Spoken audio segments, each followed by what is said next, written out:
Hi friends, welcome to PSC beginners. അപ്പം നമ്മൾ ACRT ചാപ്റ്റേഴ്സാണ് നോക്കിക്കൊണ്ടിരുന്നത് എന്ന് പറഞ്ഞു. അതിൽ റോഡ് ഗതാഗതത്തെക്കുറിച്ച് ഒരുവിധം എല്ലാ ഭാഗവും ടെക്സ്റ്റിലുള്ളത് കൂടാതെ വെളിയിൽ നിന്നുള്ള കാര്യങ്ങളും നമ്മൾ പറഞ്ഞു. അത് രണ്ടാമതായി നമ്മൾ റെയിൽവേയെക്കുറിച്ചും തുടങ്ങി വെച്ചു, പക്ഷേ അത് മുഴുവനായിട്ടില്ല. അപ്പം നമുക്ക് ഇന്ന് നമ്മൾ നോക്കാൻ പോകുന്നത് റെയിൽവേയെക്കുറിച്ചിട്ടാണ്. ഓക്കെ, നമുക്കപ്പോൾ ക്ലാസ്സിലേക്ക് കടക്കാം. അപ്പോൾ നമ്മൾ നേരത്തെ ACRT ചാപ്റ്റേഴ്സിൽ പറഞ്ഞ റോഡുകൾ, അതിൽ ഇന്ത്യയിലെ പ്രധാന ഹൈവേകളായ സുവർണ ചതുഷ്കോണത്തെ പറ്റിയിട്ടും തെക്ക് വടക്ക് ഇടനാഴി, കിഴക്ക് പടിഞ്ഞാറ് ഇടനാഴിയെ കുറിച്ചൊക്കെ എല്ലാം പറഞ്ഞിട്ടുണ്ടായിരുന്നു. അതുപോലെ തന്നെ NH എന്താണ്, NHAI എന്താണ് NH ഉണ്ടാക്കുന്നത്, അത് ആരാണ്, ആ റോഡുകൾ ആരാണ് ഉണ്ടാക്കുന്നത്, അതുപോലെ സ്റ്റേറ്റ് ഹൈവേസ് ആരുണ്ടാക്കുന്നതാണ്, ജില്ലാ റോഡുകൾ, ഗ്രാമീണ റോഡുകൾ എന്നെല്ലാം പറഞ്ഞിട്ട് പറഞ്ഞു. അതിനുശേഷം നമ്മൾ എവിടേക്ക് എത്തി? റെയിൽ ഗതാഗതത്തിലേക്ക് എത്തി. റെയിൽ ഗതാഗതത്തെക്കുറിച്ച് നമ്മൾ കുറച്ച് കാര്യങ്ങൾ പറയുകയും കൂടി ചെയ്തു അല്ലേ. അതിൽ ഇമ്പോർട്ടൻ്റ് ആയിട്ട് ഈ പിക്ചറിൽ തന്നെ തന്നിട്ടുള്ള 2 വർഷങ്ങൾ ഇമ്പോർട്ടൻ്റ് ആണ്. എന്താണ്? ഒന്ന്, ഇന്ത്യയിൽ റെയിൽ ഓടിയത്. ആദ്യത്തെ റെയിൽ പാത എവിടെ മുതൽ എവിടം വരെയായിരുന്നു എന്നാണ് നമ്മൾ പറഞ്ഞിട്ടുണ്ടായിരുന്നത്. ബോംബെ മുതൽ താനെ വരെയായിരുന്നു നമ്മൾ പറഞ്ഞല്ലേ. എവിടെ മുതൽ എവിടെ വരെയായിരുന്നു ആദ്യത്തെ റെയിൽ പാത എന്ന് പറയുന്നത്? ബോംബെ മുതൽ താനെ വരെയായിരുന്നു. എപ്പോഴാണ്? 1853 പിന്നെ കേരളത്തിൽ ആദ്യമായി റെയിൽവേ ഓടിയത് എവിടെ മുതൽ എവിടം വരെയാണ്? ബേപ്പൂർ മുതൽ തിരൂർ വരെയാണ്. 1861 അപ്പൊ 1853 ആദ്യത്തെ റെയിൽ ഓടി. കേരളത്തിലെ ആദ്യത്തെ ചോദിച്ചാൽ 1861 ഓടിയിട്ടുള്ളത്. അതുപോലെ നമ്മൾ വേറൊരു കാര്യം കൂടി പറഞ്ഞിട്ടുണ്ടായിരുന്നു. എന്താ പറഞ്ഞിട്ടുണ്ടായിരുന്നത്? തെക്കേ ഇന്ത്യയിൽ ആദ്യമായി റെയിൽ ഓടിയത് എപ്പോഴാണെന്ന് പറഞ്ഞത്? 1853 ജൂലൈ 1 പറഞ്ഞു. അപ്പോൾ ഇന്ത്യയിൽ ആദ്യ റെയിൽ ഗതാഗതം ആരംഭിച്ചത് 1853 ഏപ്രിൽ 16 കേരളത്തിലെ ആദ്യത്തെ ഓടിയത് എവിടെയാണെന്നാണ് പറഞ്ഞിട്ടുള്ളത്? 1861 ബേപ്പൂർ മുതൽ തിരൂർ വരെയാണ് ഓടിയത് എന്ന് പറഞ്ഞു. അതുപോലെ തെക്കേ ഇന്ത്യയിൽ 1856 ജൂലൈ 1 റോയപുരം മുതൽ വാലാജർ റോഡ്, റോയപുരത്തെ വെയ്സാർ പാണ്ടി മുതൽ വാലാജർ റോഡ് വരെയാണ് ഓടിയിട്ടുള്ളത്. അതുപോലെ തിരുവിതാംകൂറിലെ ആദ്യ റെയിൽപാത എപ്പോഴാണെന്ന് ചോദിച്ചാൽ 1904 കൊല്ലം മുതൽ ചെങ്കോട്ട വരെയാണ്. ഈ 4 ഡേറ്റ് ഒന്ന് ഓർക്കുക. അതുപോലെ നമ്മൾ പിന്നെ പറഞ്ഞു അല്ലെ, ഇന്ത്യൻ റെയിൽവേയുടെ പിതാവ് എന്നറിയപ്പെടുന്നത് ആരാണ്? ഇന്ത്യൻ റെയിൽവേയുടെ പിതാവ് എന്നറിയപ്പെടുന്നത് ഡൽഹൌസിയാണ്. ആരാണ്? ഡൽഹൌസി പ്രഭുവാണ്. ഇന്ത്യൻ റെയിൽവേയുടെ ആസ്ഥാനം എവിടെയാണ്? ന്യൂഡൽഹിയിലെ ബറോഡ ഹൗസ് ആണ്. ഇന്ത്യൻ റെയിൽവേയുടെ ഭാഗ്യമുദ്ര ദോലു എന്ന ആനക്കുട്ടിയാണ്. ആരാണ്? ദോലു എന്ന ആനക്കുട്ടിയാണ്. ഇന്ത്യൻ റെയിൽവേയുടെ ആപ്തവാക്യം എന്താ വരുന്നത്? Life line to the nation, രാഷ്ട്രത്തിന്റെ ജീവരേഖ എന്നതാണ് ഇന്ത്യൻ റെയിൽവേയുടെ ആപ്തവാക്യമായിട്ട് വരുന്നത്. നമ്മൾ അതുപോലെ പറഞ്ഞു, ലോകരാജ്യങ്ങളിൽ ഇന്ത്യയുടെ സ്ഥാനം എത്രാമതാണെന്നാണ് പറഞ്ഞത്? റെയിൽവേ ശൃംഖലയിൽ ഇന്ത്യയുടെ സ്ഥാനം 4ാം സ്ഥാനമാണെന്ന് പറഞ്ഞു. ഏഷ്യൻ രാജ്യങ്ങളിൽ 2ാം സ്ഥാനമാണ്. നമ്മൾ നേരത്തെ 1ാം സ്ഥാനം എന്ന് പറഞ്ഞു എന്നാണ് എൻ്റെ ഒരു ഓർമ്മ. അപ്പൊ ഏഷ്യൻ രാജ്യങ്ങളിൽ 2ാം സ്ഥാനമാണ്. എങ്ങനെയാണ്? USA, ചൈനയും റഷ്യയും കഴിഞ്ഞിട്ടാണ് നമ്മുടെ ഇന്ത്യ വരുന്നത്. അപ്പോൾ ചൈന എന്ന് പറയുന്നത് നമ്മുടെ ഏഷ്യൻ രാജ്യങ്ങളിൽ പെടുന്നതാണല്ലോ. അപ്പോൾ ഏഷ്യൻ രാജ്യങ്ങളിൽ 2ാം സ്ഥാനവും ലോക രാജ്യങ്ങളിൽ 4ാം സ്ഥാനമാണ് റെയിൽവേ ശൃംഖലയിൽ ഇന്ത്യയുടെ സ്ഥാനം എന്ന് പറയുന്നത്. അപ്പോൾ USA, ചൈന, റഷ്യ, ഇന്ത്യ എന്നിങ്ങനെയാണ് റെയിൽവേ ശൃംഖലയിൽ ലോകരാജ്യങ്ങളുടെ പട്ടിക എന്ന് പറയുന്നത്. ഇനി ഇന്ത്യൻ റെയിൽവേയുടെ ആദ്യത്തെ പേരെന്തായിരുന്നു? ഗ്രേറ്റ് ഇന്ത്യൻ പെനിൻസുലാർ റെയിൽവേ എന്നതായിരുന്നു ഇന്ത്യൻ റെയിൽവേയുടെ ആദ്യത്തെ പേര്. ഗ്രേറ്റ് ഇന്ത്യൻ പെനിൻസുലാർ റെയിൽവേ എന്നതായിരുന്നു ഇന്ത്യയിലെ ഏറ്റവും വലിയ പൊതുമേഖലാ സ്ഥാപനം ചോദിച്ചു പറഞ്ഞാൽ അത് ഇന്ത്യൻ റെയിൽവേ ആണ്. ഇന്ത്യൻ റെയിൽവേ ആണ് ഇന്ത്യയിലെ ഏറ്റവും വലിയ പൊതുമേഖലാ സ്ഥാപനം എന്ന് പറയുന്നത്. ഇനി ഇന്ത്യൻ റെയിൽവേ ദേശസാൽക്കരിച്ചത് എന്നാണ്? 1951 ഇന്ത്യൻ റെയിൽവേ ദേശസാൽക്കരിച്ചിട്ടുള്ളത്. അപ്പൊ അത് ഇമ്പോർട്ടൻ്റ് ആണ്. ഇനി ഇന്ത്യൻ റെയിൽവേയുമായിട്ട് കുറച്ച് വർഷങ്ങൾ, അതുപോലെ ഇമ്പോർട്ടൻ്റ് ആയ കുറച്ച് വർഷമാണ് 1936. 1936 പ്രത്യേകത എന്താണ്? ഇന്ത്യൻ റെയിൽവേയിൽ എയർ കണ്ടീഷൻ കോച്ചുകൾ ആരംഭിച്ചത് 1936. 1951 ഇന്ത്യൻ റെയിൽവേ ദേശസാൽക്കരിച്ചു. 1936 എന്ത് ചെയ്തു? റെയിൽവേ എയർ കണ്ടീഷൻ കോച്ചുകൾ ആരംഭിച്ചു. അതുപോലെ 1986 റെയിൽവേ കമ്പ്യൂട്ടർ റിസർവേഷൻ സമ്പ്രദായം ന്യൂഡൽഹിയിൽ ആരംഭിച്ചത്. 1986 റെയിൽവേ കമ്പ്യൂട്ടർ റിസർവേഷൻ സമ്പ്രദായം ന്യൂഡൽഹിയിൽ ആരംഭിച്ചത്. ഇനി ട്രെയിനിലെ STD അതുപോലെ IST സൗകര്യം ഏർപ്പെടുത്തിയത് ഏത് വർഷമാണെന്ന് ചോദിച്ചാൽ 1996 STD IST സമ്പ്രദായം ആരംഭിച്ചത് 1996 ഇന്ത്യയിൽ ഇന്റർനെറ്റ് ട്രെയിൻ റിസർവേഷൻ ആരംഭിച്ചത് എപ്പോഴാണ്? 2002 ഇന്ത്യയിൽ ഇന്റർനെറ്റ് ട്രെയിൻ റിസർവേഷൻ സമ്പ്രദായം ആരംഭിച്ചത്. അപ്പോൾ റെയിൽവേ കമ്പ്യൂട്ടർ റിസർവേഷൻ സമ്പ്രദായം ന്യൂഡൽഹിയിൽ ആരംഭിച്ചത് 1986 ഇന്ത്യയിൽ ഇന്റർനെറ്റ് ട്രെയിൻ റിസർവേഷൻ ആരംഭിച്ചത് 2002 ഇന്ത്യയിലെ ആദ്യത്തെ റെയിൽവേ പാത നമ്മൾ പറഞ്ഞു ബോംബെ മുതൽ താനെ വരെയാണെന്ന് പറഞ്ഞു അല്ലെ. ഏത് മുതൽ ഏത് വരെയാണെന്ന് നമ്മൾ പറഞ്ഞു? ബോംബെ ടു താനെ വരെയാണെന്ന് പറഞ്ഞു. അത് എത്ര കിലോമീറ്റർ ആണെന്ന് ചോദിച്ചാൽ 34 കിലോമീറ്റർ ആണ് വരുന്നത്. എത്ര കിലോമീറ്റർ ആണ്? 34 കിലോമീറ്റർ ആണ് ഇന്ത്യയുടെ ആദ്യത്തെ റെയിൽവേ പാതയുടെ നീളം എന്ന് പറയുന്നത്. അത് ആരംഭിച്ചത് എപ്പോഴാണ് നമ്മൾ പറഞ്ഞത്? 1853 ഏപ്രിൽ 16 ഏപ്രിൽ 16 ആദ്യത്തെ ട്രെയിൻ ഇന്ത്യയിലൂടെ ഓടിയത്. തെക്കേ ഇന്ത്യയിലൂടെ ഓടിയത് എപ്പോഴാണെന്ന് പറഞ്ഞത്? 1856 ജൂലൈ 1 ജൂലൈ 1 അപ്പൊ 1853 ഇന്ത്യയിലത്തെ ആദ്യത്തെ ട്രെയിൻ 1856 ജൂലൈ 1 വന്നിട്ട് ഇത് ഏപ്രിൽ 16 ഏപ്രിൽ 16 ആദ്യത്തെ ട്രെയിന്. അതുപോലെ ജൂലൈ 1 തെക്കേ ഇന്ത്യയിൽ ആദ്യമായി ഓടിയത്. ഇനി കുറച്ച് ട്രെയിനുകളുടെ പേര് അതുപോലെ ഇമ്പോർട്ടൻ്റ് ആയി പഠിക്കേണ്ട. ഇന്ത്യയിലെ ആദ്യ മൗണ്ടൈൻ ട്രെയിൻ ഏതാണ്? ആദ്യ മൗണ്ടൻ റെയിൽവേ എന്ന് പറയുന്നത് ഡാർജിലിംഗ് ഹിമാലയൻ റെയിൽവേ ആണ്. 1881 ഡാർജിലിംഗ് ഹിമാലയൻ റെയിൽവേ ആണ് ഇന്ത്യയിലെ ആദ്യ മൗണ്ടൈൻ റെയിൽവേ എന്ന് പറയുന്നത്. ഇന്ത്യയിലെ ആദ്യ കോർപ്പറേറ്റ് ട്രെയിൻ ചോദിക്കുകയെന്ന് പറഞ്ഞാൽ അത് തേജസ് എക്സ്പ്രസ് ആണ്. ഏതാണ്? തേജസ് എക്സ്പ്രസ് ആണ് ഇന്ത്യയിലെ ആദ്യത്തെ കോർപ്പറേറ്റ് ട്രെയിൻ. അത് ഓടിയത് എവിടെ മുതലാണെന്ന് ചോദിച്ചാൽ ഡൽഹി മുതൽ ലക്നൗ വരെയാണ്. ഡൽഹി ടു ലക്നൗ വരെയാണ് ആദ്യത്തെ കോർപ്പറേറ്റ് ട്രെയിനായ തേജസ് എക്സ്പ്രസ് ഓടിയത്. ഇനി ഇന്ത്യയിലെ ആദ്യത്തെ സൂപ്പർ ഫാസ്റ്റ് ട്രെയിൻ ഏതാണ്? ഇന്ത്യയിലെ ആദ്യത്തെ സൂപ്പർ ഫാസ്റ്റ് ട്രെയിൻ എന്ന് പറയുന്നത് ഡൽഹി ഹൗറ രാജധാനി എക്സ്പ്രസ് ആണ്. ഡൽഹി ഹൗറ രാജധാനി എക്സ്പ്രസ് ആണ് ഇന്ത്യയിലെ ആദ്യത്തെ സൂപ്പർ ഫാസ്റ്റ് ട്രെയിൻ എന്ന് പറയുന്നത്. ആദ്യത്തെ സൂപ്പർ ഫാസ്റ്റ് ട്രെയിൻ ആണ് പറയുന്നത്, അല്ലാതെ ഇന്ത്യയിലെ ഫാസ്റ്റസ്റ്റ് ട്രെയിൻ അല്ല ചോദിക്കുന്നത്. ഇന്ത്യയിലെ ആദ്യത്തെ സൂപ്പർ ഫാസ്റ്റ് ട്രെയിൻ ആണ് ഏതെന്ന് പറയുന്നത് ഡൽഹി ഹൗറ രാജധാനി എക്സ്പ്രസ് എന്ന് പറയുന്നത്. ഇനി ഇന്ത്യയിലെ ഏറ്റവും വേഗതയേറിയ ട്രെയിൻ ചോദിച്ചാൽ അത് ഏതാണ്? അത് വന്ദേ ഭാരത് എക്സ്പ്രസ് ആണ്. ഏതാണ്? വന്ദേ ഭാരത് എക്സ്പ്രസ് ആണ്. ഇനി ഇന്ത്യൻ റെയിൽവേയുടെ ആദ്യ ഇലക്ട്രിക് ട്രെയിൻ ഏതാണ്? ഇന്ത്യൻ റെയിൽവേയുടെ ആദ്യ ഇലക്ട്രിക് ട്രെയിൻ ആണ് ഡെക്കാൻ ക്യൂൻ എന്ന് പറയുന്നത്. ഡെക്കാൻ ക്യൂൻ എന്ന് പറയുന്നതാണ് ഇന്ത്യയുടെ ആദ്യത്തെ ഇലക്ട്രിക് ട്രെയിൻ എന്ന് പറയുന്നത്. ഇനി ഇതുപോലെ ഭിന്നശേഷി സൗഹൃദ ട്രെയിനും ഇന്ത്യൻ റെയിൽവേയുടെ ആദ്യ ഭിന്നശേഷി സൗഹൃദ ട്രെയിനാണ് ഗുണ്ടൂർ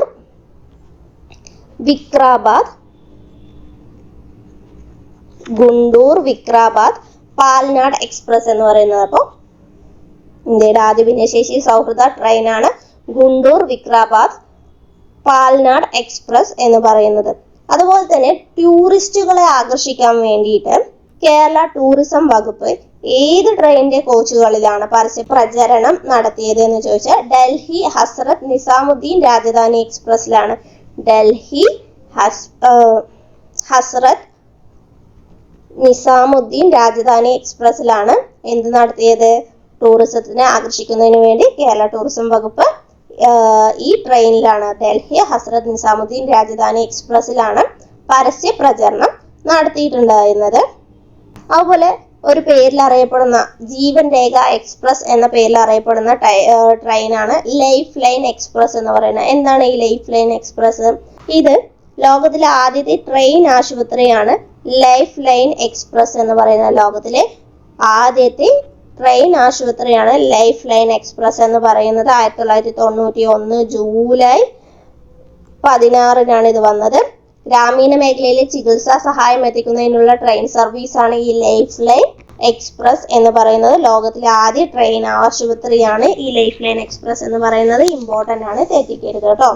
അതേപോലെ തന്നെ ഈ ലൈഫ് ലൈൻ പോലെ തന്നെ ഇമ്പോർട്ടൻ്റ് ആണ് റെഡ് റിബൺ എക്സ്പ്രസ്. എന്താണ് റെഡ് റിബൺ? എന്തുമായി ബന്ധപ്പെട്ടിട്ടുള്ളതാണ്? അത് എല്ലാവർക്കും അറിയാം, എയ്ഡ്സുമായി ബന്ധപ്പെട്ടിട്ടാണ് റെഡ് റിബൺ ഉള്ളത് അല്ലേ. അപ്പൊ ആ റെഡ് റിബൺ എക്സ്പ്രസ് എന്തിന് വേണ്ടിയിട്ടുള്ളതായിരിക്കുക? എയ്ഡ്സ് ബോധവൽക്കരണ പദ്ധതിയുമായി സഞ്ചരിക്കുന്ന എക്സിബിഷൻ ട്രെയിൻ സർവീസ് ആണ് റെഡ് റിബൺ എക്സ്പ്രസ് എന്ന് പറയുന്നത്. ഇനി ഇന്ത്യയിലെ ആഡംബര ട്രെയിനുകൾ ഏതൊക്കെയാണ്? പാലസ് ഓൺ വീൽസ്, അതുപോലെ തന്നെ Maharaja Express, Deccan Odyssey, Golden Chariot എന്നിവയൊക്കെയാണ് ഇന്ത്യയിലെ ആഡംബര ട്രെയിനുകൾ എന്ന് പറയുന്നത്. ഇതിൽ ഈ പാലസ് ഓൺ വീൽസ് എന്ന് പറയുന്നത് രാജസ്ഥാനിലെ വിനോദസഞ്ചാര കേന്ദ്രങ്ങളെ ബന്ധിപ്പിക്കുന്നതാണ് പാലസ് ഓൺ വീൽസ് എന്ന് പറയുന്ന ട്രെയിൻ. മഹാരാജ എക്സ്പ്രസോ ദില്ലി മുതൽ മുംബൈ വരെയുള്ളതാണ് മഹാരാജ എക്സ്പ്രസ് എന്ന് പറയുന്നത്. ഡെക്കാൻ ഒഡീസി മഹാരാഷ്ട്രയിലെ ടൂറിസ്റ്റ് അതുപോലെ തീർത്ഥാടന കേന്ദ്രങ്ങളെ ബന്ധിപ്പിക്കുന്നതാണ് ഡെക്കാൻ ഒഡീസി എന്ന് പറയുന്നത്. ഗോൾഡൻ ചാരിയറ്റ് എന്ന് പറയുന്നതോ കർണാടക സർക്കാരിന്റെ ഇതാണ് ഈ ഗോൾഡൻ ചാരിയറ്റ് എന്ന് പറയുന്നത്. അപ്പൊ ഇന്ത്യയിലെ ആഡംബര ട്രെയിനുകളാണ് Palace on Wheels, Maharaja Express, Deccan Odyssey and Golden Chariot എന്ന് പറയുന്ന ട്രെയിനുകൾ. ഇനി ഇന്ത്യയിലെ ഏറ്റവും ദൈർഘ്യമേറിയ ട്രെയിൻ സർവീസ് ഏതാണ്? വിവേക് എക്സ്പ്രസ് ആണ് ഇന്ത്യയിലെ ഏറ്റവും ദൈർഘ്യമേറിയ ട്രെയിൻ സർവീസ് എന്ന് പറഞ്ഞത്. ഇത് തുടങ്ങിയത്, ഈ വിവേക് എക്സ്പ്രസ് തുടങ്ങിയത് 2011 നവംബർ 19 അസം മുതൽ കന്യാകുമാരി വരെയുള്ളതാണ്. അതായത് അസമിലെ ദിബ്രുഗഡ് മുതൽ തമിഴ്നാട്ടിലെ കന്യാകുമാരി വരെയുള്ളതാണ് ഈ വിവേക് എക്സ്പ്രസ് എന്ന് പറയുന്നത്. അപ്പൊ ഇന്ത്യയിലെ ഏറ്റവും ദൈർഘ്യമേറിയ ട്രെയിൻ സർവീസ് ആണ് ഈ വിവേക് എക്സ്പ്രസ് എന്ന് പറയുന്നത്. 2011 നവംബർ 19 മുതലാണ് ഇത് തുടങ്ങിയത്. ഇനി ഇന്ത്യയിലെ റെയിൽവേ സ്റ്റാഫ് കോളേജ് എവിടെ സ്ഥിതി ചെയ്യുന്നത് നോക്കാം. ഇന്ത്യയിലെ റെയിൽവേ സ്റ്റാഫ് കോളേജ് സ്ഥിതി ചെയ്യുന്നത് വഡോദരയിലാണ്. എവിടെയാണ്? വഡോദരയിലാണ്. അതുപോലെ ഇന്ത്യയിലെ ആദ്യ റെയിൽവേ സർവകലാശാല സ്ഥിതി ചെയ്യുന്നത് വഡോദരയിൽ തന്നെയാണ്. യൂണിവേഴ്സിറ്റിയാണ് National Rail and Transportation Institute. ആ യൂണിവേഴ്സിറ്റി സ്ഥിതി ചെയ്യുന്നത് വഡോദര, ഗുജറാത്തിലാണ്. അപ്പോൾ റെയിൽവേ സ്റ്റാഫ് കോളേജ്, ഇന്ത്യയിലെ ആദ്യ റെയിൽവേ സർവകലാശാലയൊക്കെ വഡോദരയിലാണ്. നാഷണൽ റെയിൽ മ്യൂസിയം സ്ഥിതി ചെയ്യുന്നത് എവിടെയാണ്? നാഷണൽ റെയിൽ മ്യൂസിയം സ്ഥിതി ചെയ്യുന്നത് ചാണകപുരിയിലാണ്. നാഷണൽ റെയിൽ മ്യൂസിയം സ്ഥിതി ചെയ്യുന്നത്. അതുപോലെ തന്നെ റെയിൽവേ സർവകലാശാല നമ്മൾ പറഞ്ഞു വഡോദര എന്ന് പറഞ്ഞു, റെയിൽവേ മ്യൂസിയം പറഞ്ഞു ചാണകപുരി എവിടെയാണ്? ന്യൂഡൽഹിയിലാണ്. ചിത്തരഞ്ജൻ ലോക്കോമോട്ടീവ് വർക്ക്സ് എവിടെയാണ്? അത് സ്ഥിതി ചെയ്യുന്നത് പശ്ചിമ ബംഗാളിലാണ്. ഇതൊക്കെ റെയിൽവേ അനുബന്ധ സ്ഥാപനങ്ങളാണ്. ചിത്തരഞ്ജൻ ലോക്കോമോട്ടീവ് വർക്ക്സ് സ്ഥിതി ചെയ്യുന്നത് പശ്ചിമ ബംഗാളിലാണ്. ഡീസൽ ലോക്കോമോട്ടീവ് വർക്ക്സ് സ്ഥിതി ചെയ്യുന്നത് എവിടെയാണ്? വാരണാസിയിലാണ്. ഡീസൽ കമ്പോണന്റ് വർക്ക്സ് സ്ഥിതി ചെയ്യുന്നത് പട്യാലയിലാണ്. ഇന്റഗ്രൽ കോച്ച് ഫാക്ടറി സ്ഥിതി ചെയ്യുന്നത് Perambur, Chennai. Rail Coach factory എവിടെയാണ്? കപൂർത്തലയാണ്, പഞ്ചാബിലാണ് കപൂർത്തല സ്ഥിതി ചെയ്യുന്നത്.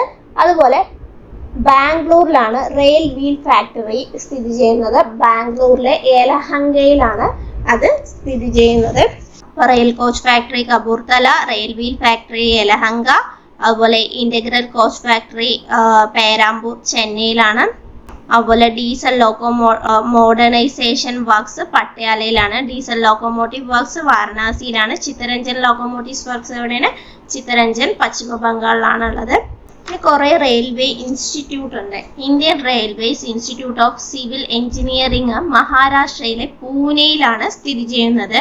അതുപോലെ Indian Railways Institute of Signal Engineering and Telecommunication സെക്കൻദ്രാബാദിലും, Indian Railway Institute of Mechanical and Electrical Engineer ജമാൽപൂരിലുമാണുള്ളത്. Indian railway Catering and Tourism Corporation Limited സ്ഥിതി ചെയ്യുന്നത് ന്യൂഡൽഹിയിലാണ്.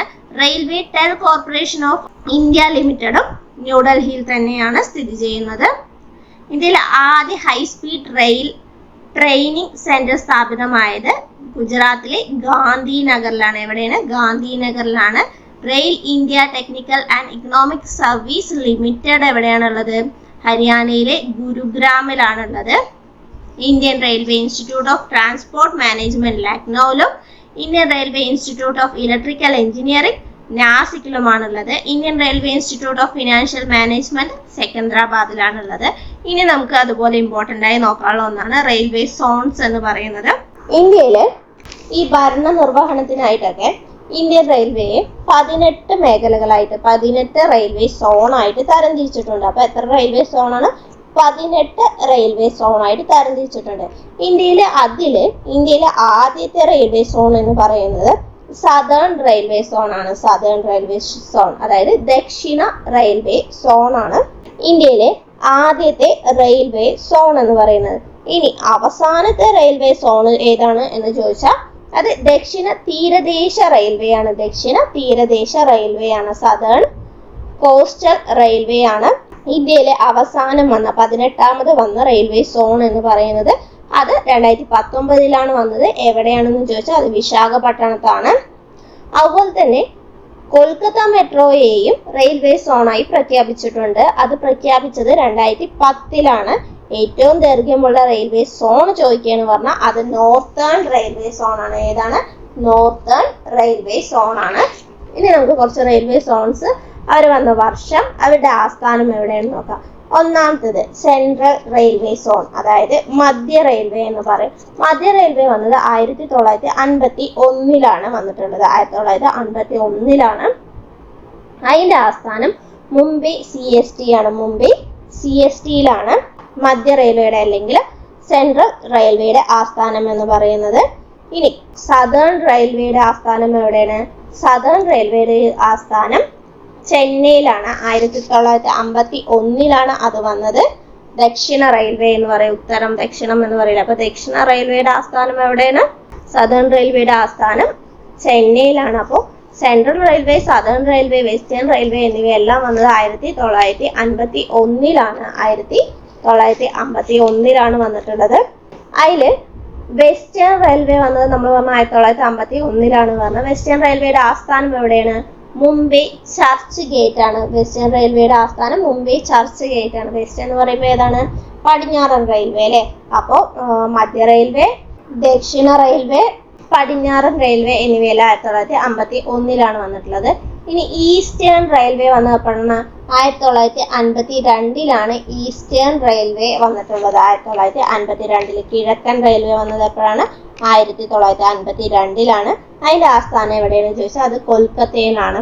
അതുപോലെ 1952 വന്ന 2 റെയിൽവേ ആണ് നോർത്തേൺ റെയിൽവേയും നോർത്ത് ഈസ്റ്റേൺ റെയിൽവേയും. നോർത്തേൺ റെയിൽവേയും നോർത്ത് ഈസ്റ്റേൺ റെയിൽവേയും വന്നിട്ടുള്ളത് എപ്പോഴാണ്? 1952 നോർത്തേൺ റെയിൽവേ പറയുമ്പോൾ ഉത്തര റെയിൽവേയും നോർത്ത് ഈസ്റ്റേൺ റെയിൽവേ പറയുമ്പോൾ ഏതാ വരിക? വടക്ക് കിഴക്കൻ റെയിൽവേ. വടക്ക് കിഴക്കൻ റെയിൽവേയുടെ ആസ്ഥാനം എവിടെയാണ് വരുന്നത്? ഗോരഖ്പൂരിലാണ് വരുന്നത്. അപ്പോൾ നമുക്ക് ഇംഗ്ലീഷ് പേര് പഠിച്ചു വെച്ചാൽ മതി, എന്നാലും ഞാൻ പറഞ്ഞെന്നുള്ളൂ. അപ്പോൾ സെൻട്രൽ റെയിൽവേ 1951 മുംബൈ CST ആണ് അതിന്റെ ആസ്ഥാനം. സദേൺ റെയിൽവേയുടെ ആസ്ഥാനം 1951 തന്നെയാണ് അത് വന്നത്. ചെന്നൈ ആണ് ആസ്ഥാനം. സദേൺ റെയിൽവേ എന്ന് പറയുമ്പോൾ താഴ്ഭാഗത്താണല്ലോ, അപ്പൊ ചെന്നൈ ആണ് ആസ്ഥാനം. വെസ്റ്റേൺ റെയിൽവേയുടെ ആസ്ഥാനം എവിടെയാണ്? വെസ്റ്റേൺ റെയിൽവേയുടെ ആസ്ഥാനം എന്ന് പറയുന്നത് 1951 തന്നെയാണ് വന്നത്. മുംബൈ ചർച്ച് ഗേറ്റ് ആണ് ആസ്ഥാനം. ഈസ്റ്റേൺ റെയിൽവേയുടെ ആസ്ഥാനം കൊൽക്കത്തയാണ്. 1952 അത് വന്നത്. ഇനി നോർത്തേൺ റെയിൽവേയുടെ ആസ്ഥാനം എവിടെയാണ്? ന്യൂഡൽഹിയാണ് നോർത്തേൺ റെയിൽവേയുടെ ആസ്ഥാനം.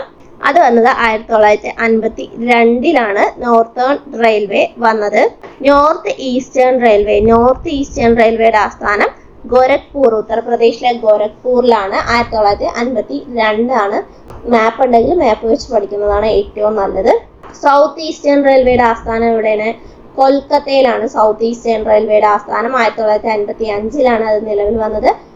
നോർത്ത് ഈസ്റ്റ് ഫ്രോണ്ടിയറുടെ ആസ്ഥാനം അസമിലെ ഗുവാഹത്തിയിലാണ്. 1958 അത് നിലവിൽ വന്നത്. ഇനി സൗത്ത് സെൻട്രൽ റെയിൽവേയുടെ ആസ്ഥാനം എവിടെയാണ്? സെക്കന്ദരാബാദ് ആണ് സൗത്ത് സെൻട്രൽ റെയിൽവേയുടെ ആസ്ഥാനം. അത് വന്നത് 1966 ഇനി ഈസ്റ്റ് ഭാഗത്ത് സെൻട്രൽ റെയിൽവേയുടെ ആസ്ഥാനം എവിടെയാണെന്ന് ചോദിച്ചാൽ അത് ഹാജിപൂർ, ബീഹാറിലെ ഹാജിപൂരിലാണ്. 1996 അത് നിലവിൽ വന്നത്.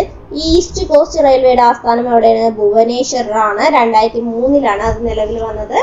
അതുപോലെ നോർത്ത് വെസ്റ്റേൺ റെയിൽവേയുടെ ആസ്ഥാനം എവിടെയാണ്? ജയ്പൂർ ആണ്. 2002 അത് നിലവിൽ വന്നത്. നോർത്ത് സെൻട്രൽ റെയിൽവേയുടെ ആസ്ഥാനം അലഹാബാദാണ്. 2003 അത് നിലവിൽ വന്നത്. സൗത്ത് ഈസ്റ്റ് സെൻട്രൽ റെയിൽവേയുടെ ആസ്ഥാനം എവിടെയാണ്? സൗത്ത് ഈസ്റ്റ് സെൻട്രൽ റെയിൽവേയുടെ ആസ്ഥാനം ഛത്തീസ്ഗഡിലെ ബിലാസ്പൂരിലാണ്. 2003 അത് നിലവിൽ വന്നത്. സൗത്ത് വെസ്റ്റേൺ റെയിൽവേയുടെ ആസ്ഥാനം എവിടെയാണ്? സൗത്ത് എന്ന് പറഞ്ഞാൽ താഴ്ഭാഗത്തേക്ക് ആലോചിക്കുക. സൗത്ത് വെസ്റ്റേണിന്റെ ആസ്ഥാനം വരുന്നത് കർണാടകയിലെ ഹൂബ്ലിയിലാണ്. 2003 ഇത് നിലവിൽ വന്നിട്ടുള്ളത്. ഇനി വെസ്റ്റ് സെൻട്രൽ അല്ലെങ്കിൽ സൗത്ത് വെസ്റ്റേൺ എന്ന് പറഞ്ഞാൽ നമ്മൾ വെസ്റ്റ് സെൻട്രൽ റെയിൽവേയുടെ ആസ്ഥാനം എവിടെയാണ്? മധ്യപ്രദേശിലെ ജബൽപൂരിലാണ്. അത് നിലവിൽ വന്നത് 2003 കൊൽക്കത്ത മെട്രോ നമ്മൾ പറഞ്ഞു, അതിനെയും നമ്മൾ റെയിൽവേ സോൺ ആക്കിയിട്ടുണ്ട് എന്ന് പറഞ്ഞു. അത് നിലവിൽ വന്നത് 2010 നമ്മൾ തുടക്കത്തിൽ തന്നെ പറഞ്ഞിട്ടുണ്ടായിരുന്നു. അതിന്റെ ആസ്ഥാനം കൊൽക്കത്തയാണ്. സൗത്ത് കോസ്റ്റ് റെയിൽവേയുടെ ആസ്ഥാനം എവിടെയാണ്? വിശാഖപട്ടണമാണ്. നിലവിൽ വന്നത് 2019 ഏറ്റവും അവസാനം നിലവിൽ വന്നത് ഈ വിശാഖപട്ടണമാണെന്ന് നമ്മൾ പറഞ്ഞു. ആദ്യം നിലവിൽ വന്നത് ഏതാണെന്ന് പറഞ്ഞത് സദേൺ റെയിൽവേ ആണെന്ന് പറഞ്ഞു അല്ലെ.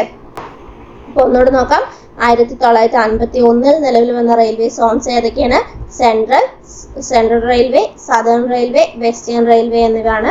1952 നിലവിൽ വന്ന ഏതൊക്കെ റെയിൽവേ സോണാണ്? Eastern railway zone, northern railway zone, north eastern railway zone എന്നിവയാണ്. 1955 സൗത്ത് ഈസ്റ്റേൺ റെയിൽവേ സോൺ വന്നത്. ഇനി 1958 ഏതാണ് വന്നത്?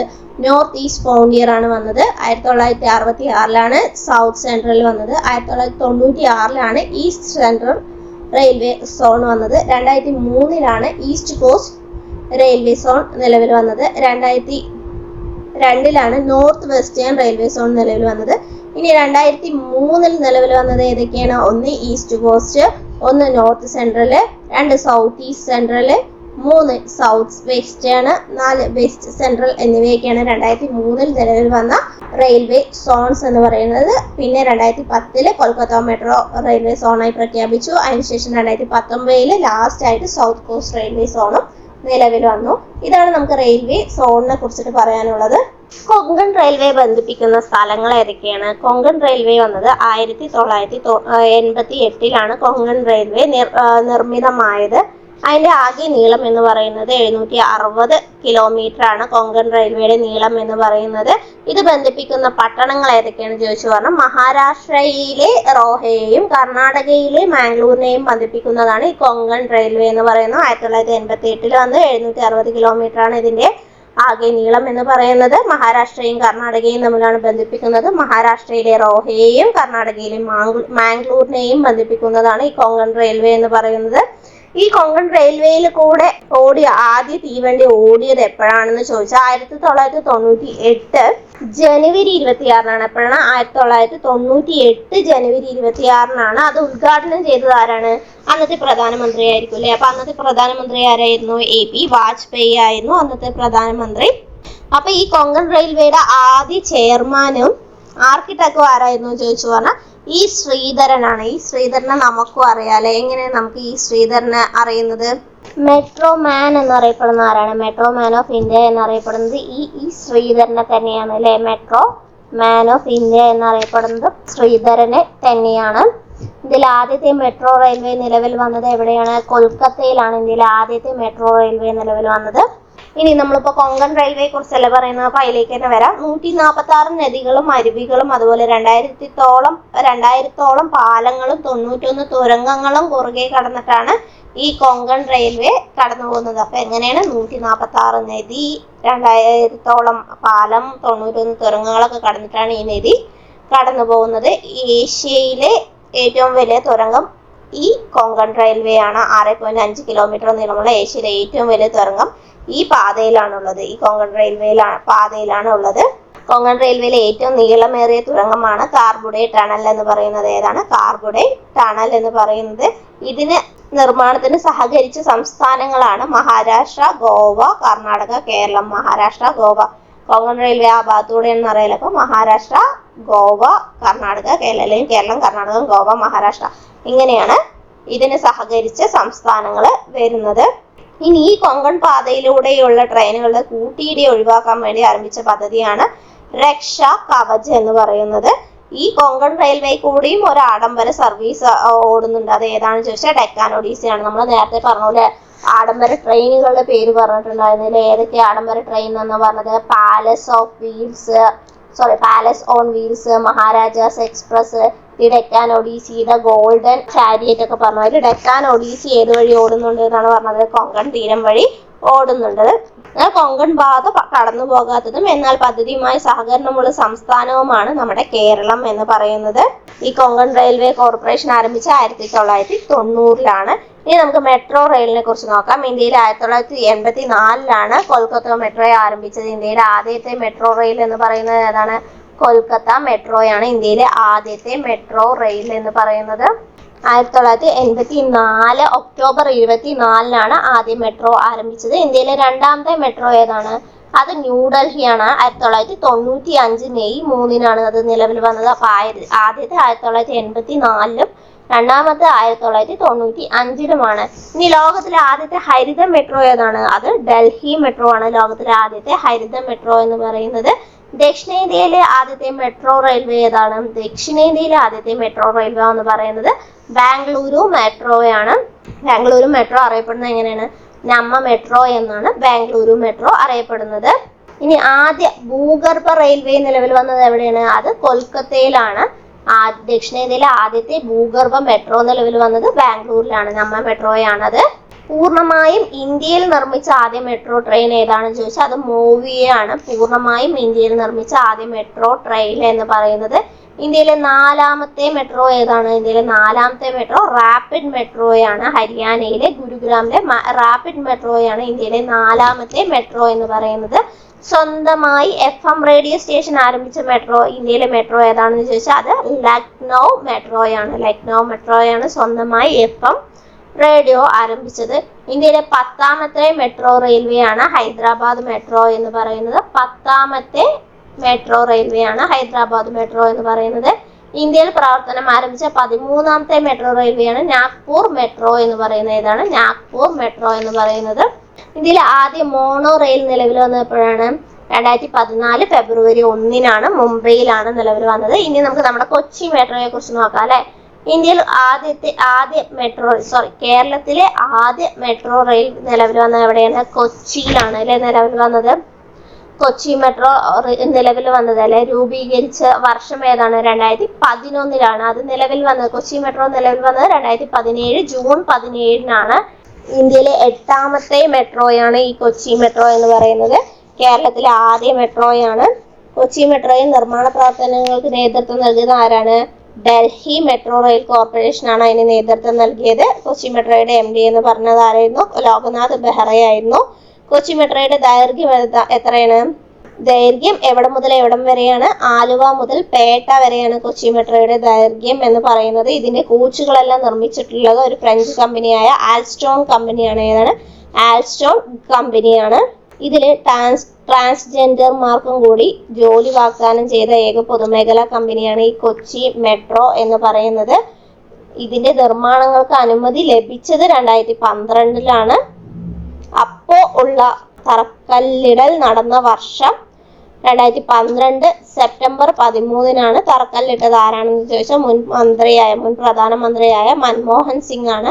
പക്ഷെ നമുക്കറിയാലോ കൊച്ചി മെട്രോ ഉദ്ഘാടനം ചെയ്തത് ആരാണെന്ന് ചോദിച്ചു പറഞ്ഞാൽ നമ്മൾ ആരാണെന്ന് പറയാതെ നരേന്ദ്രമോദിയാണ്. 2017 ജൂൺ 17-നാണ് നരേന്ദ്രമോദി അത് ഉദ്ഘാടനം ചെയ്തത്. കൊച്ചി മെട്രോ ഉദ്ഘാടനം ചെയ്തത്. കൊച്ചി മെട്രോയുടെ ഹെഡ്ലൈറ്റ് രൂപകൽപ്പന ചെയ്തിരിക്കുന്നത് എങ്ങനെയാണ്? ആനക്കൊമ്പിന്റെ ആകൃതിയിലാണ് കൊച്ചി മെട്രോയുടെ ഹെഡ്ലൈറ്റ് ഉദ്ഘാടനം ചെയ്തിരിക്കുന്നത്. കേരളത്തിലെ റെയിൽവേ ഡിവിഷനുകളുടെ എണ്ണം എത്രയാണ്? കേരളത്തിലെ റെയിൽവേ ഡിവിഷനുകളുടെ എണ്ണം എന്ന് പറയുന്നത് 2ആണ്. ഒന്ന് തിരുവനന്തപുരം, 2 പാലക്കാടുമാണ്. കേരളത്തിലെ ആദ്യ റെയിൽവേ ഡിവിഷൻ എന്ന് പറയുന്നത് പാലക്കാടാണ്. കേരളത്തിലെ ഏറ്റവും വലിയ റെയിൽവേ ഡിവിഷൻ ചോദിക്കുകയാണ് പറഞ്ഞാൽ അത് തിരുവനന്തപുരമാണ്. കേരളത്തിലെ ഏറ്റവും വലിയ റെയിൽവേ സ്റ്റേഷൻ ചോദിച്ചാൽ കേരളത്തിലെ ഏറ്റവും വലിയ റെയിൽവേ സ്റ്റേഷൻ ഏതാണ്? അത് പാലക്കാടുള്ള ഷൊർണൂർ റെയിൽവേ സ്റ്റേഷനാണ്. ഏറ്റവും കൂടുതൽ റെയിൽവേ സ്റ്റേഷനുകൾ ഉള്ളത് എവിടെയാണെന്ന് ചോദിച്ചാൽ അതായത് തിരുവനന്തപുരത്താണ് ഏറ്റവും കൂടുതൽ റെയിൽവേ സ്റ്റേഷനുകളുള്ളത്. ഇനി നമുക്കറിയാലേ റെയിൽവേ സ്റ്റേഷനുകൾ ഇല്ലാത്ത ജില്ല ചോദിക്കുകയാണ് അത് ഏതൊക്കെയാണ്? അത് ഇടുക്കിയും അതുപോലെ വയനാടുമാണ് റെയിൽവേ സ്റ്റേഷൻ ഇല്ലാത്ത ജില്ല ചോദിക്കുകയാണ് പറഞ്ഞാൽ. ഇനി ഒരു റെയിൽവേ സ്റ്റേഷൻ മാത്രമുള്ള ജില്ല ചോദിച്ചാൽ ഏതാണ്? അത് പത്തനംതിട്ടയാണ് ഒരു റെയിൽവേ സ്റ്റേഷൻ മാത്രം ഉള്ള ജില്ല എന്ന് പറയുന്നത്. കേരളത്തിലെ ആദ്യ ഇലക്ട്രിക് ട്രെയിൻ പാത എന്ന് പറയുന്നത് എറണാകുളം മുതൽ ഷൊർണൂർ വരെയാണ് കേരളത്തിലെ ആദ്യ ഇലക്ട്രിക് പാത എന്ന് പറയുന്നത്. പെരുമൺ തീവണ്ടി ദുരന്തം നടന്നത് 1988 ജൂലൈ 8-നാണ് പെരുമൺ തീവണ്ടി ദുരന്തം നടന്നത്. എവിടെ? കേരളത്തിൽ പെരുമൺ തീവണ്ടി ദുരന്തം നടന്നത്. കടലുണ്ടി ട്രെയിൻ ദുരന്തം നടന്നത് എപ്പോഴാണ്? 2001 ജൂണിലാണ് കടലുണ്ടി റെയിൽവേ ദുരന്തം നടന്നത്. ജൂൺ 22-നാണ് കടലുണ്ടി റെയിൽവേ ദുരന്തം നടന്നത്. കേരളത്തിൽ നിന്ന് ആരംഭിക്കുന്ന ഏറ്റവും ദൈർഘ്യമേറിയ ട്രെയിൻ സർവീസ് ഏതാണ്? തിരുവനന്തപുരം മുതൽ ഗുവാഹത്തി വരെയുള്ള എക്സ്പ്രസ് ആണ് ഏറ്റവും ദൈർഘ്യമേറിയ, കേരളത്തിലൂടെ കടന്നു പോകുന്ന ഏറ്റവും ദൈർഘ്യമേറിയ ട്രെയിൻ സർവീസ് ആണ് വിവേക് എക്സ്പ്രസ് എന്ന് പറയുന്നത്. ഇനി നമുക്ക് ഈ റെയിൽവേ ബഡ്ജറ്റ് കൂടി നോക്കാം. റെയിൽവേ ബഡ്ജറ്റ് 1924-ലാണ് ഇന്ത്യൻ റെയിൽവേ ബഡ്ജറ്റ് ജനറൽ ബഡ്ജറ്റിൽ നിന്നും വേർതിരിച്ചിട്ടുണ്ടായിരുന്നത്. എപ്പോഴാണ്? 1924-ലാണ്. ഈ ബഡ്ജറ്റ് വേർതിരിക്കാൻ കാരണമായ കമ്മീഷൻ എന്ന് പറയുന്നത് അക്വർത്ത് കമ്മീഷനാണ്. ഏതാണ്? അക്വർത്ത് കമ്മീഷനാണ് കേന്ദ്ര ബഡ്ജറ്റിൽ നിന്ന് റെയിൽവേ ബഡ്ജറ്റിന് ജനറൽ ബഡ്ജറ്റിൽ നിന്നും വേർതിരിക്കാൻ കാരണമായ കമ്മീഷൻ എന്ന് പറയുന്നത്. റെയിൽവേ മാനേജ്മെന്റിന്റെയും ധനവിയോഗത്തിനെയും കുറിച്ച് പഠിക്കാൻ വേണ്ടിയിട്ട് നിയോഗിച്ച കമ്മീഷനാണ് ഈ അക്വർത്ത് കമ്മീഷൻ എന്ന് പറയുന്നത്. ഈ അക്വർത്ത് കമ്മീഷൻ നിലവിൽ വന്നത് 1920-ലാണ് അത് നിലവിൽ വന്നത്. അവസാനമായിട്ട് റെയിൽവേ ബഡ്ജറ്റ് അവതരിപ്പിച്ച ആരാണെന്ന് ചോദിച്ചു പറഞ്ഞാൽ അത് സുരേഷ് പ്രഭുവാണ്. 2016-ലാണ് അവസാനമായിട്ട് റെയിൽവേ ബഡ്ജറ്റ് അവതരിപ്പിച്ചത്. വീണ്ടും എന്ത് ചെയ്തു? അപ്പൊ 2016 കഴിഞ്ഞപ്പോൾ വീണ്ടും എന്ത് ചെയ്തിരിക്കാം? അത് വീണ്ടും ജനറൽ ബഡ്ജറ്റിൽ കൂടെ ലയിപ്പിക്കുകയാണ് ഉണ്ടായത്. അതിന് കാരണമായ കമ്മീഷൻ ഏതാണെന്ന് ചോദിച്ചാൽ ബിബേക് ദെബ്രോയ് കമ്മീഷനാണ്. ബിബേക് ദെബ്രോയ് കമ്മീഷനാണ് റെയിൽവേ ബഡ്ജറ്റ് വീണ്ടും ജനറൽ ബഡ്ജറ്റുമായിട്ട് ലയിപ്പിക്കാൻ കാരണമായ കമ്മീഷൻ എന്ന് പറയുന്നത്. റെയിൽ ബഡ്ജറ്റ് പൊതു ബഡ്ജറ്റിന്റെ ഭാഗമായ ശേഷം പൊതു ബഡ്ജറ്റ് അവതരിപ്പിച്ചത് അരുൺ ജെയ്റ്റ്ലിയാണ്. 2017 റെയിൽവേ ബഡ്ജറ്റ് അവതരിപ്പിച്ച ഏക വനിത ആരാണെന്ന് ചോദിച്ചാൽ അത് മമതാ ബാനർജിയാണ്. ഇതാണ് നമ്മുടെ ഇന്നത്തെ റെയിൽവേ എന്ന ടോപ്പിക്കിൽ നിന്നുള്ള ചാപ്റ്റേഴ്സ് എന്ന് പറയുന്നത്, അല്ലെങ്കിൽ ടോപ്പിക്സ് എന്ന് പറയുന്നത്. അപ്പോൾ നിങ്ങൾക്ക് ഇഷ്ടപ്പെട്ടാൽ ലൈക്ക് ചെയ്യുക, സബ്സ്ക്രൈബ് ചെയ്യുക. ഇതിൻ്റെ ഇനി നമുക്ക് ഇതിൽ ജലഗതാഗതം കൂടി നോക്കാണ്ട് അത് കഴിഞ്ഞ് പോസ്റ്ററും കൂടി നോക്കി പറഞ്ഞാൽ ഈ ടോപ്പിക്ക് മൊത്തത്തിൽ തീരും. നമുക്ക് ടെക്സ്റ്റ് ബുക്കിൽ വളരെ കുറച്ചേ തന്നിട്ടുള്ളതെങ്കിൽ കൂടി നമ്മൾ പുറത്തുനിന്ന് കുറേ കാര്യങ്ങൾ ഉൾപ്പെടുത്തിയാൽ മാത്രമേ നമ്മളുടെ സിലബസ് കംപ്ലീറ്റ് ആവുള്ളൂ. അതുകൊണ്ടാണ് ഈ ക്ലാസ് ഇങ്ങനെ നീണ്ടു പോകുന്നത്. ടെക്സ്റ്റ് മാത്രം വായിക്കുകയാണെന്ന് പറഞ്ഞാൽ വെറും ഒരു 15 മിനിറ്റ് 20 മിനിറ്റിൽ ക്ലാസ് തീരും. പക്ഷെ നമുക്ക് അത് മാത്രം പഠിച്ചിട്ട് കാര്യമില്ല എന്നുള്ളത് കൊണ്ടാണ് എക്സ്ട്രാ പോയിന്റ്സ് ആഡ് ചെയ്യുന്നത്. ഓക്കെ, നിങ്ങൾക്ക് ഇഷ്ടപ്പെട്ട ലൈക്ക് ചെയ്യുക, സബ്സ്ക്രൈബ് ചെയ്യുക. വീണ്ടും പുതിയൊരു ക്ലാസ്സുമായി വരുന്നത് വരെ ഓക്കെ, ബൈ.